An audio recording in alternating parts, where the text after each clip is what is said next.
안녕하십니까. 여러분들하고 또 온라인 수업을 준비하게 됐습니다. 오늘은 여러분들한테 예고했던 대로 천동설과 지동설에 대해서 한번 알아볼 겁니다. 먼저 천동설부터 설명하고 그 다음에 지동설을 같이 알아볼 거예요. 천동설은 무엇이죠? 천, 하늘이 동, 움직이는 이론 이거고요. 지동설은 즉 지구가 움직이는 이론입니다. 하늘의 별들이 혹은 천체들이 행성들이 각각 움직이고 있어요. 지구의 자전 때문에도 움직이기도 하고 우주가 팽창해서 움직이기도 하는데 어쨌든 밤하늘의 별들이 혹은 달이 태양이 움직이는 것에 대해서 옛날 사람들은 궁금했겠죠. 이 천동설을 생각할 때 여러분들은 지금 천동설을 믿습니까? 지동설을 믿습니까? 라고 하면 여러분들은 다 지동설을 믿을 겁니다.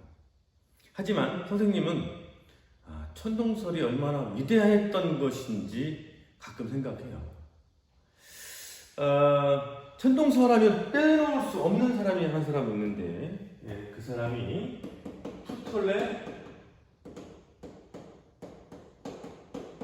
프톨레마이오스라고 하는 사람입니다. 이 사람은 2세기 사람이에요. 100년 정도 그때 활동했던 사람입니다. 그때 우리나라는 지금 신라가 나라를 세울까 말까 그런 고민을 하고 있을 때란 말이죠. 고구려 백제 신라 시대니까. 그 당시에 프톨레마이오스는 하늘의 움직임에 대해서, 즉 천동설에 대해서 이론을 정립하게 됩니다.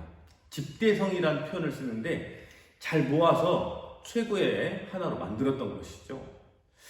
그래서 기원전은 이제 옛날부터 하늘이 움직인다고 생각을 했겠죠.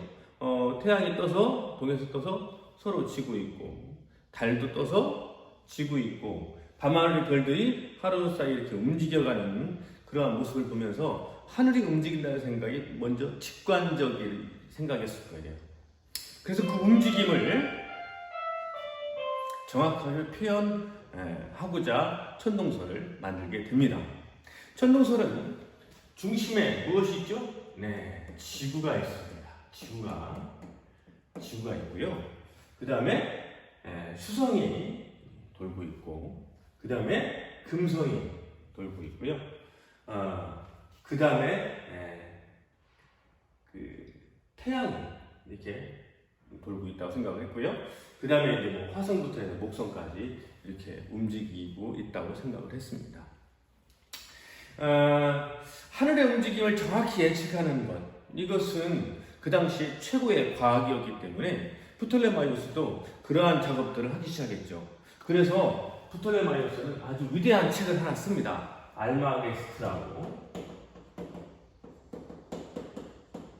중요한 책은 여러분들이 꼭 알아둬야 되는 책은 아니지만 이 책이 왜 중요하냐면 사실 2세기경 이때 하늘의 움직임을 정확하게 측량할 수 있는 이론이 천동설이었는데 그 이후에 점점 유럽은 기독교화되고 또 중세로 접어들게 되면서 과학기술 발전이 더디게 되죠. 그래서 그전까지의 천동설 이론이 유럽에서는 사라지게 됩니다.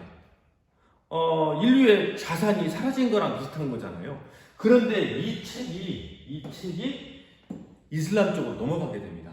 이제 사본 같은 것들이 이슬람으로 가서 그 책이 살아남아요. 그리고 이슬람에서 이걸 번역하고 계속 발전시켜 왔던 거죠. 그래서 나중에 다시 역으로 천동설을 수입하게 되는 그런 과정이 있었는데 그때 이 알마게스트라는 책이 아주 그 역할을 하게 되는 것이겠죠. 자, 천동설을 본격적으로 한번 보도록 하겠습니다. 이 지구의, 그러니까 천체의 움직임에서 가장 중요한 일이 뭐였냐면 역행이라는 겁니다. 역행이 뭐냐면요. 여러분들이 지금 이제 우리는 중심에 태양이 있고 지구가 이렇게 돌잖아요. 그러면 천체가 이렇게 돌잖아요. 수성이 돈다고 합시다. 그러면 수성이 내가 지구야. 수성이 이렇게 갈 때는 우리 내 눈에 어떻게 보여? 오른쪽에서 왼쪽으로 하는 것처럼 보인단 말이죠. 이렇게 갈 때. 그죠? 여러분들이 지구라고 생각하자. 여러분들이 지구라고 생각할 때 여기 태양이 있고 이게 그 수성이야. 그러면 여러분들은 생각할 때 이렇게 갈 때는 이쪽에서 이쪽으로 가는 것처럼 보이죠. 그런데 이렇게 갈 때는 이쪽 방향과 거꾸로 가는 것처럼 보인다는 거지. 여러분들이 우주에서 행성들을 공간적으로 볼 수는 없어요. 공간적으로 움직이는데 어떻게 움직여? 평면적으로 움직인다는 말이야. 그것을 공간적으로 먼저 생각을 했다는 거지. 언제? 이 시대에. 선생님은 그게 참 신기한 것 같아요. 즉, 태양이 있고 행성이 이렇게 공전을 하게 되는데 지구 입장에서 바라볼 때 이쪽으로 갈 때가 있어요. 다른 별들은 별로 움직이지 않죠. 그런데 수성이나 금성은 이렇게 가요. 이게 이제 정상적인 방향이야.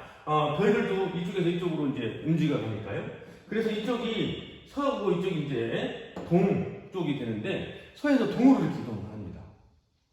그런데 이 구간일 때는 어떻게? 이 구간일 때는 거꾸로 가는 현상이 나타난다는 거지. 자, 이게 왜 중요하냐? 자, 다시 가겠습니다. 이렇게 가는 것을 그래서 순행이라고 하고 거꾸로 간다. 그래서 이것을 역행이라고 불러요. 지구에서 바라볼 때 행성이 원운동을 하지만 지구에서 바라볼 때는 이쪽으로 갈 때는 서에서 동으로 가는 거죠. 그러나 이쪽으로 갈 때는 동에서 가는 것처럼 보인다는 거지.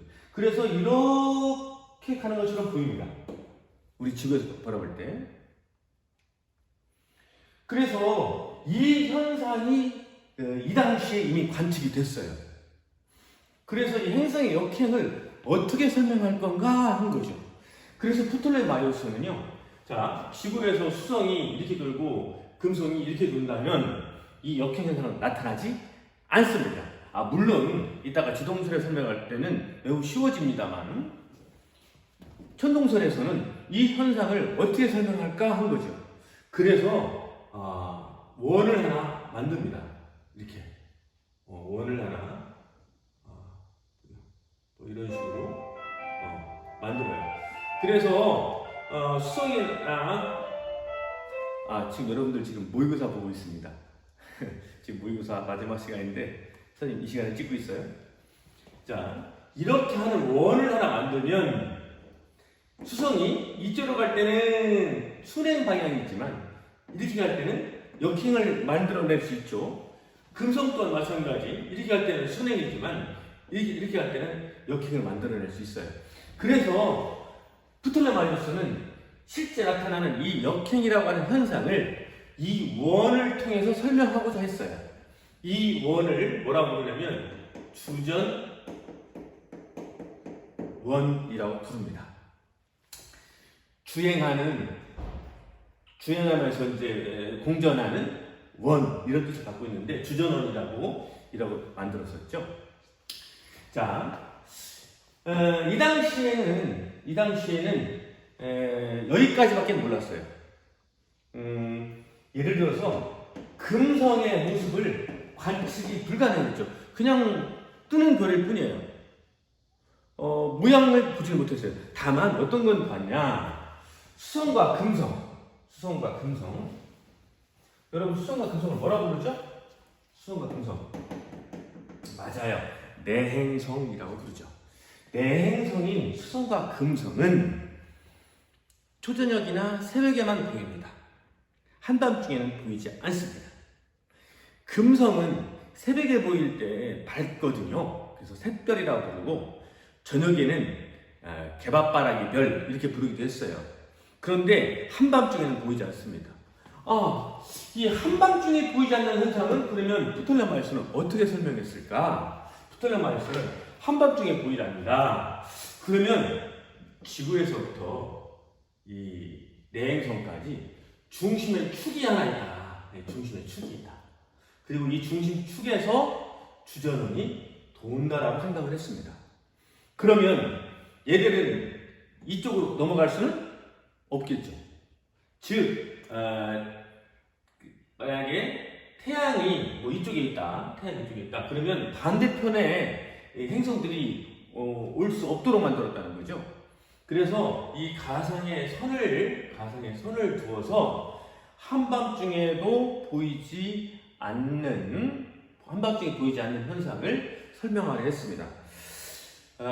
물론 천동설이라는 게 한계가 있습니다. 예를 들어서 평면으로만 보이는 망원경도 없이 육안으로 관측해서 이걸 설명했다는 거죠. 여러분들이 좀 느꼈겠지만 이 주전원이라든가 이 선이 좀 복잡해집니다. 점점. 그래서 천동설은 그 당시에 이해하는 사람이 거의 없었어요. 전문적으로 관측하는 사람 몇 사람 외에는 이해할 수가 없었죠. 너무 어려웠으니까요. 그러다가 이제 지동설이 등장을 하게 되는 거겠죠. 자, 이게 주장이 언제라고요? 프톨레마이오스가 100년경 이분이 150년경에 돌아가시거든요. 그러니까 한 120, 30년 그때쯤 집대성하셨을 것 같아. 그때 주장했던 천동설이 언제까지 이어오느냐? 거의 1900년대까지 이어옵니다. 사실은 갈릴레오 갈릴레이의 등장으로 이제 전체적으로 붕괴되기 시작했지만 코페르니쿠스부터 이어서 그러니까 한 1500년 정도 1500년 동안 하늘의 움직임을 설명했던 이론 체계, 이게 바로 천동설이죠. 다시 한번 정리하겠습니다. 천동설은 중심에 무엇이 있다? 지구가 있다. 근데 행성들이나 별들이 지구 주위를 돌고 있는 그런 이론 체계다. 행성들은 이러한 과정에서 역행이 반드시 나타날 수밖에 없는데 프톨레마이오스는 이 역행을 주전원이라는 걸 도입을 해서 설명을 했었고, 한밤중에 보이지 않는 현상, 수성, 즉 내행성인 금성과 수성이 한밤중에 보이지 않는 현상을 설명하기 위해서 주전원의 중심이 하나의 직선상에 있다는 가정을 또 하게 되어서 설명하고 있다. 이렇게 설명하고 있습니다. 이번에는 지동설을 설명하겠습니다. 아까 했던 그림에서 그대로 좀 이용했습니다. 시간과 물자를 절약하기 위해서. 자, 지동설은 이제 천동설이 흔들리기 시작했던 거죠. 그 시작은 코페르니쿠스입니다. 코페르니쿠스는요, 폴란드 사람입니다. 그리고 폴란드의 그 주교. 근데 그 당시에는 이제 교황 시스템이었기 때문에 주교하면 뭐랄까 그 지역의 왕의 권한을 가졌죠. 주교였던 그분의 조카였어요. 그리고 회계 담당했던 사람이라고 합니다. 그러니까 나라의 내무부 장관 정도를 하고 있었던 거죠. 누가? 코페르니쿠스가. 그런데 천동설이 너무 복잡한 거예요. 너무. 여러분, 지동설도요, 과거 그리스 시대 때부터 있어 왔어요. 그런데 천동설이 워낙 훌륭하게 설명이 되고 있고 하니까 지동설은 힘을 잘 받지 못했어요. 그리고 위대한 어떤 철학자 아리스토텔레스가 기원전 2세기경에 모든 천체는 지구를 중심으로 돈다라는 얘기를 했거든요. 뭐 무시하면 되겠지만 여러분들 쉽게 무시되지 않죠.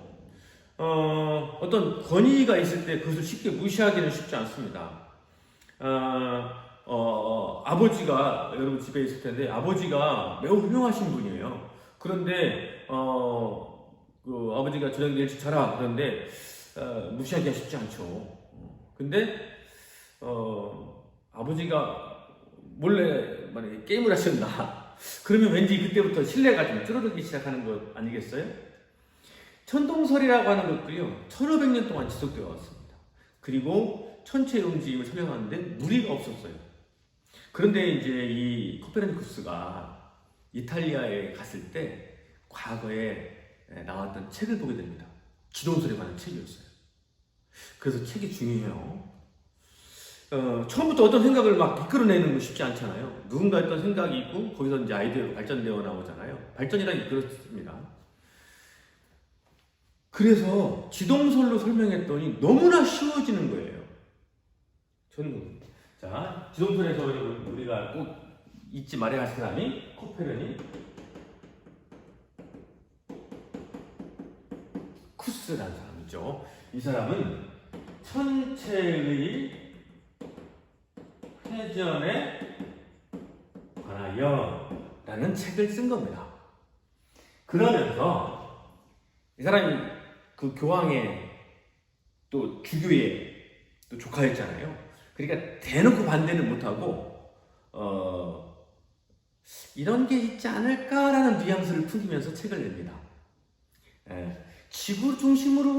지구가 태양을 중심으로 돌면 이러한 의문점이 쉽게 사라진다 이렇게 얘기한 거죠. 그래서 코페르니쿠스가 이제 지동설에 관한 이야기들을 하기 시작한 거죠.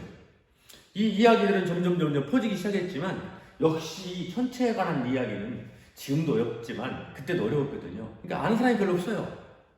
그래서 몇 권 팔리지도 않았고 그렇게 해서 주목받지도 못하게 그렇게 진행하고 있었던 거죠. 그러다가 드디어 어쩌면 지동설에서는 코페르니쿠스보다는 갈릴레오 갈릴레이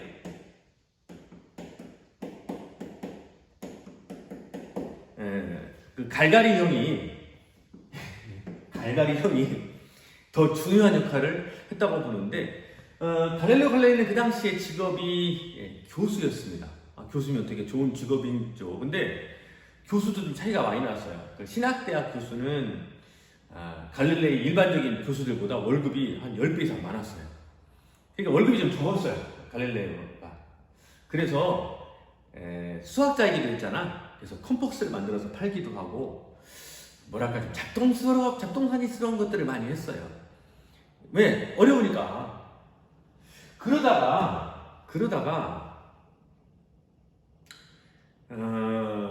이탈리아에 망원경이 한 대 들어옵니다. 이제 망원경의 개발명에 대해서 이제 소리 좀 많은데, 그래도 이제 주요는 이탈리아의 그 네덜란드에서 처음 안경했던 사람이 그 망원경을 만들어요. 그랬는데 이게 멀리 있는 걸 최초로 보게 된 거잖아. 그래서 신기하니까 이탈리아 사람이 이 하나를 사옵니다. 뭐 받았는지 사왔는지. 그래서 이탈리아에 야 망원경이라는 게 들어왔다는데 한번 가볼래? 뭐 이렇게 해서 막 소문이 났던 거죠. 지금 만약에 누가 갤럭시 Z 뭐 이런 거 갖고 있으면 보고 싶잖아요. 그런 것처럼 사람들이 가서 보게 된 거죠. 그때 갈릴레이도 가서 보게 된 겁니다. 그래서 갈릴레이는 또 이렇게 손기술이 좋잖아. 컴퍼스를 막 개선해갖고 막 팔고 했다고 그랬잖아. 그러니까 이걸 가지고 갈릴레이가 망원경을 다시 만듭니다. 그런데 그 전보다 성능이 대여섯 배 좋게 만들어요. 그래봐야 지금으로 뭐 문방구에서 파는 망원경보다 더 성능이 좋았을까 싶습니다. 어쨌든 그걸 그리고 이걸 갖다가 이제 그 지역에 이제 또 주교나 이런 사람들, 공장 이런 사람들 찾아갑니다. 이걸 가지고 보면 멀리 적군이 쳐들어올 때 훨씬 더 빨리 알아낼 수가 있다. 이렇게 설득을 하죠. 그래서 또 망원경을 또 납품해서 팝니다. 참 사업수완도 있어요. 그런데 다른 사람들은 그걸 가지고 딱 숲을 보기도 하고 자연을 보기도 하고 뭐 그런 데 용도로 썼는데 갈릴레오 갈릴레이는 이것으로 하늘을 봅니다. 하늘. 그래서 맨눈이 아닌 망원경으로 처음 하늘을 본 사람 갈릴레오 갈릴레이. 언제냐? 1906년. 그래서 플러스 400년이 지난 2006년을 세계 천문의 해라고 하게 된 겁니다. 세계 천문의 해 이렇게. 그런데 어쨌든 하늘을 보게 됐어요. 근데 갈릴레오 갈릴레이도 이제 교수고 하니까 코페르니쿠스의 이 책에 대해서 알게 됐었거든요.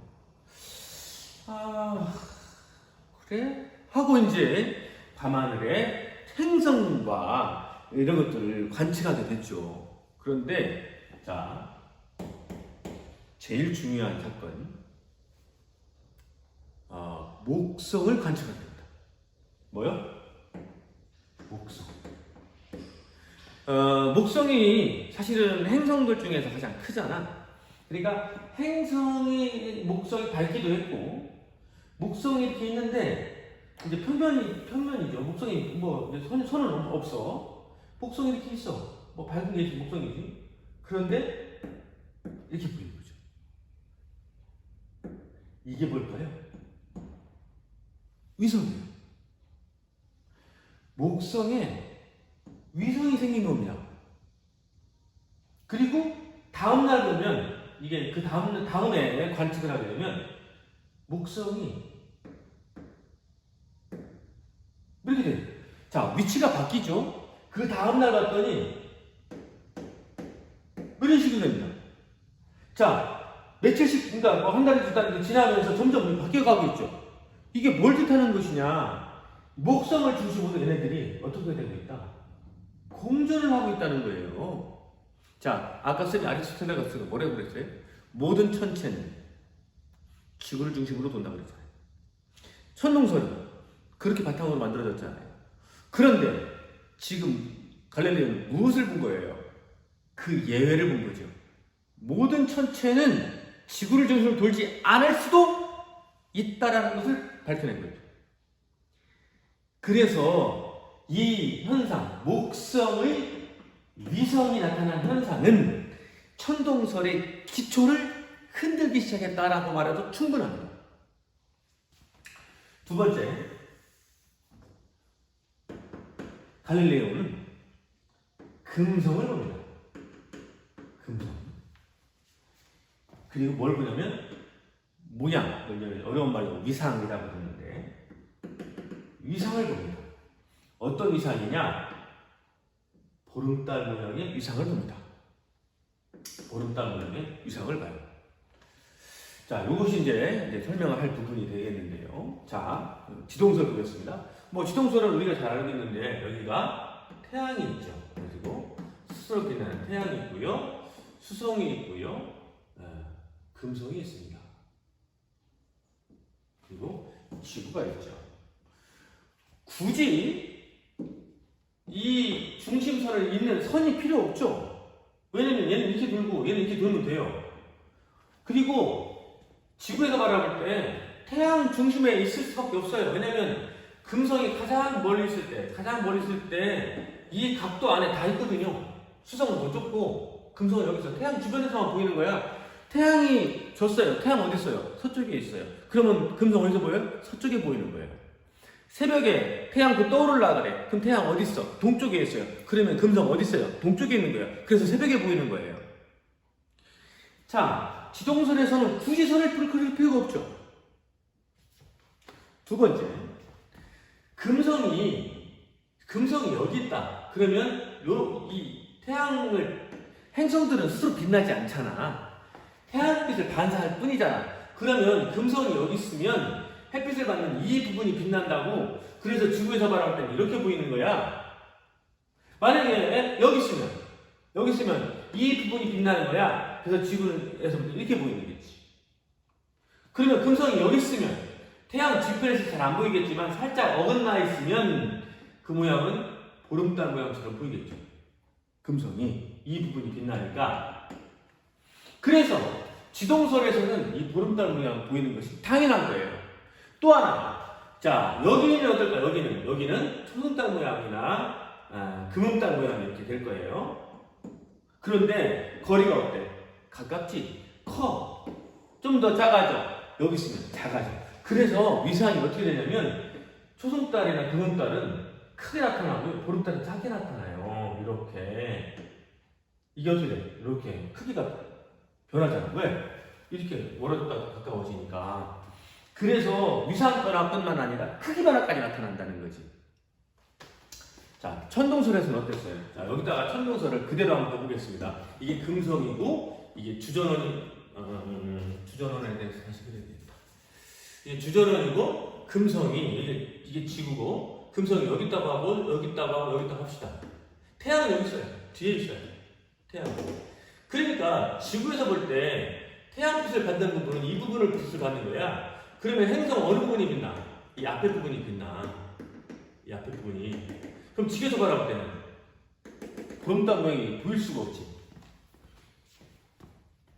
혹시 여기에 부족하면 다음 시간에 혹시 시간 되면 다시 설명해 줄게요. 그래서 천동설에서는 이것을 고민하지도 않았어. 왜? 망원경이 없었어. 눈으로 보기만 했어. 그래서 의미가 없었어. 알지도 못했어. 그런데 갈릴레오 갈릴레이가 이 금성의 위상을 딱 보는 순간 천동설은 틀렸다. 내가 지동설을 주재할 수 있겠다 라고 생각을 한 거죠. 그래서 왜 천동설로 이 주전원을 돌고 있는 금성도는 이 금성의 위상을 전혀 설명할 수 없습니다. 그래서 이제 갈릴레오는 고민을 합니다. 역시 갈릴레이도 그 시대의 사람이잖아요. 내가 이것을 주장했다고 했을 때 종교 박해를 받을 수도 있고 죽을 수도 있어요. 화형에 처해지도 했었잖아요. 마녀재판 이런 것들이. 그래서 아주 소심하게 책을 내놓습니다. 세 사람이 대화하는 형식으로 책을 내놔요. 천동설을 주장하는 사람, 지동설을 주장하는 사람, 사회자 이렇게 대화하는 형식으로 책을 내놔요. 그런데 코페르니쿠스 책보다는 훨씬 쉽게 설명을 하고 있어서 갈릴레오의 책이 많이 팔리게 됩니다. 조금 더 역사적으로 설명하면 왜 그랬는가, 그 당시에 루터가 종교개혁을 해요. 그래서 캐톨릭도 우리도 좀 더 이론에 대해서 성경에 접근한 이런 걸로 접근해야 되겠다. 약간 강조되기 시작했어요. 그래서 이 갈릴레이가 마르틴 루터의 피해자다라고 말할 수도 있죠. 근데 그건 좀 깊은 얘기니까 이 정도만 하고요. 어쨌든 갈릴레이는 하늘을 보았고 거기서 목성의 위성을 보았고 금성의 위상을 보았어요.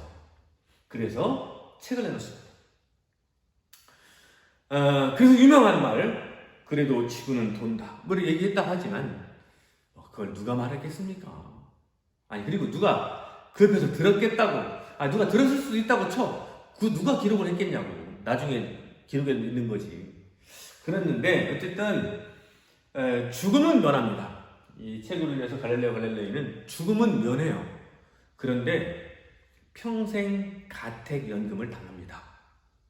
집에 갇히게 된 거죠. 핸드폰도 없고 게다가 눈은 실명해요. 태양도 막 봤거든, 망원경으로. 그 당시 누가 뭐 알려주긴 했나. 근데 태양 막 보고 별 보고 막 하니까 눈이 손상돼서 장님이 되고 교수인데 책도 못 봐. 근데 가택연금을 당합니다.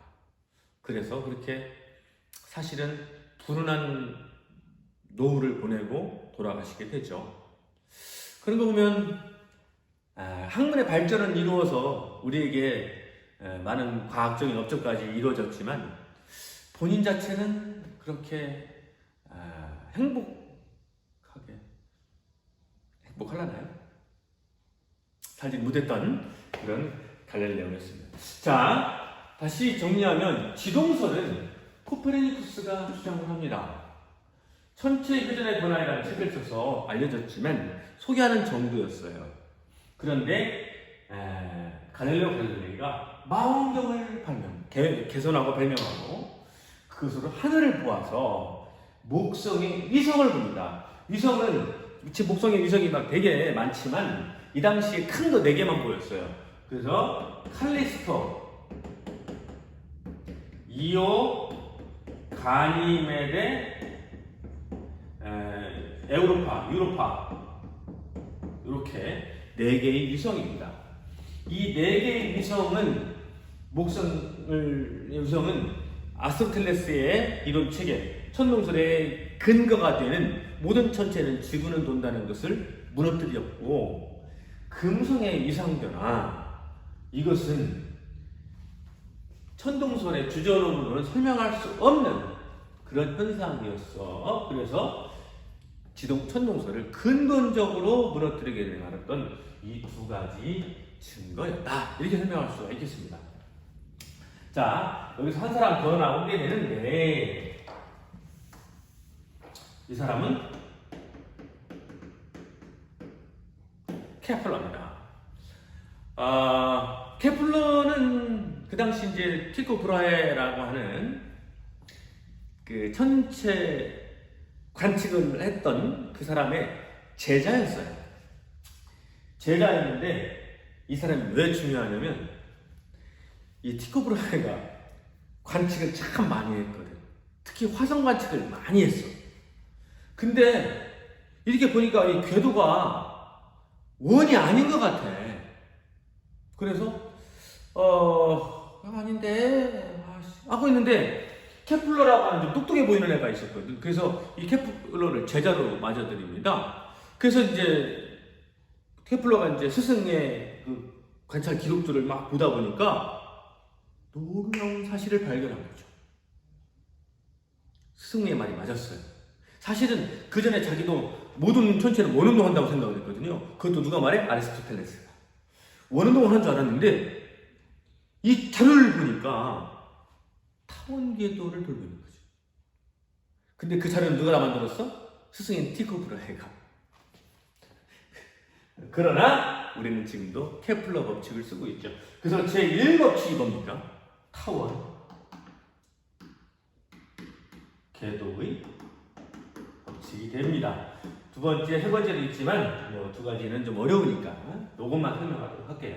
케플러가 타원 궤도는 그래서 코페르니쿠스가 천체일전에 관한 책을 썼을 때 코페르니쿠스는 원을 중심으로 만들었단 말이야. 근데 실제 관측해 보니까 천도 지동설을 주장했던 코페르니쿠스의 예측이 맞지 않았거든. 그래서 좀 무시당하는 한국서 끝났나요? 그래서 무시당한 인정받지 못했던 부분이 있었거든. 왜? 타원궤도였거든. 그래서 케플러의 타원궤도 법칙이 이 지동설을 완성시킵니다. 자, 그런데 우리가 이제 하나 더 나가야 되겠죠. 이제 지동설은 그럼 맞을까요? 태양을 중심으로 모든 천체가 본다는 거 맞을까요? 아니죠.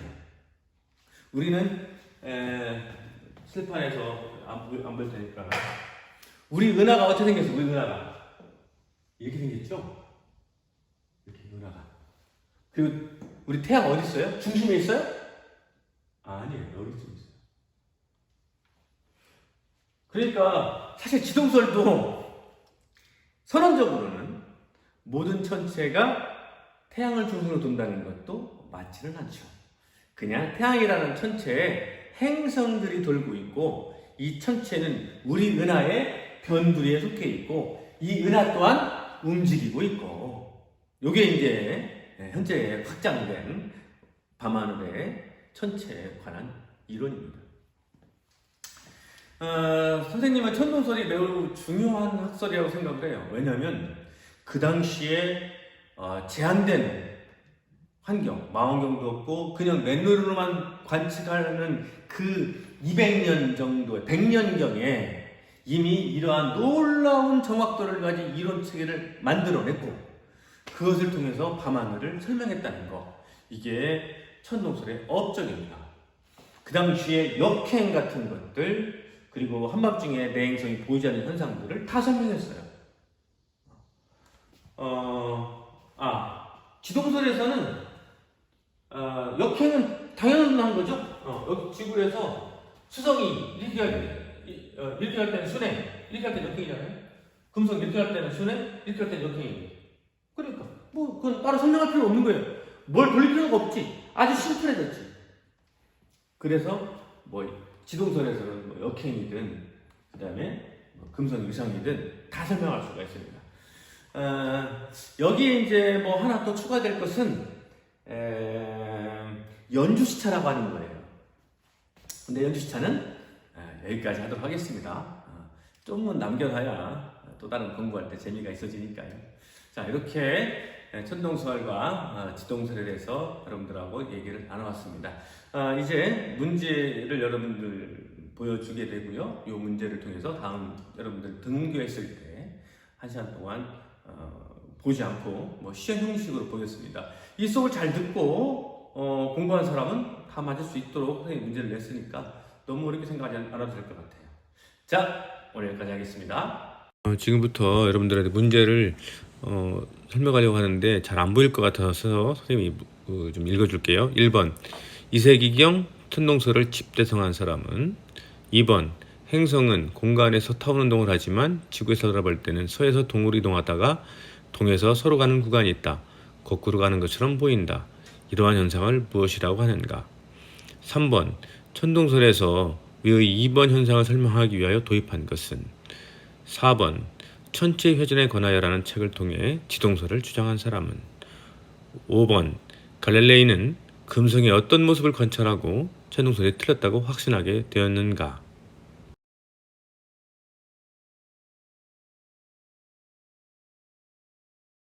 6번 갈릴레이 위성은 무슨 행성의 위성인가? 7번 갈릴레이가 발견한 위성 4개는 칼리스토, 가니메데, 에우로파, 그리고 무엇인가? 8번 갈릴레이 위성이 의미하는 것은? 9번 케플러 제1법칙은 무엇인가? 여기까지고요. 전에 설명했던 대로 문제가 조금씩 변경은 가능합니다. 7번 같은 경우는 위성이 4개 중에서 뭐 조금씩 변경될 수도 있고요. 어떤 걸 낼지는 그때그때 상황 봐서 정하도록 하겠습니다. 자, 이번 수업은 여러분들이 영상을 좀 잘 봐야 될 것 같아요. 그래서 다음 시간에 왔을 때 여러분들이 자신 있게 쓰는 여러분들의 모습을 기대하도록 하겠습니다. 자, 안녕.